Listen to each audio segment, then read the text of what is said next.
Well, the Hillsborough Law codifies some of the existing law, but also extends it.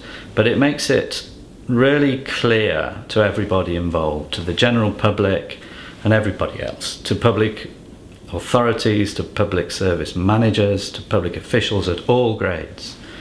It's been drafted in plain English. We think that's incredibly important. The families have directly called for this. This is a family-led project, calling on the government, calling on those public officials that promote and pass laws to set this new law in motion.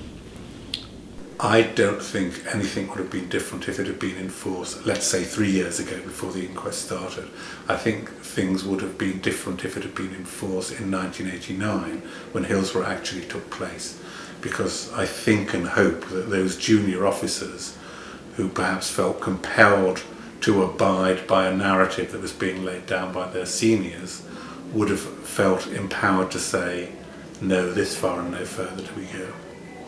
Public authorities do and should have the right to defend themselves where they have looked at what they've done and they can legitimately and properly say that they have done nothing wrong. What Hillsborough Law is about is making public authorities say to themselves that their duty is to the public, and therefore defence of the institution does not come before the truth, and it requires a positive duty for them to be forthcoming where they've done wrong.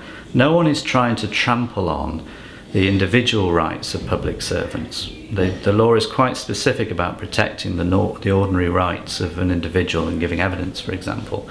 And no one is trying to stop public authorities asserting their position if it's properly defensible.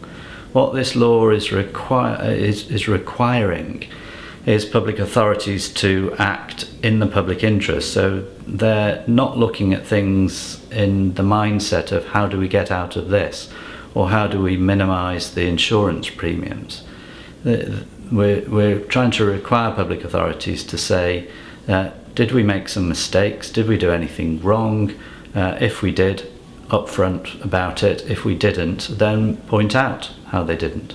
I don't think you're ever going to prevent every single future cover-up. What you're looking for is a change in culture. So a cover-up becomes less easy to achieve, less likely to happen, and more repugnant to the people who are involved in it or who would be involved in it. So that's the aim. If a Hillsborough Law is enacted and brought into force, then it could make a sea change in the way that public authorities behave.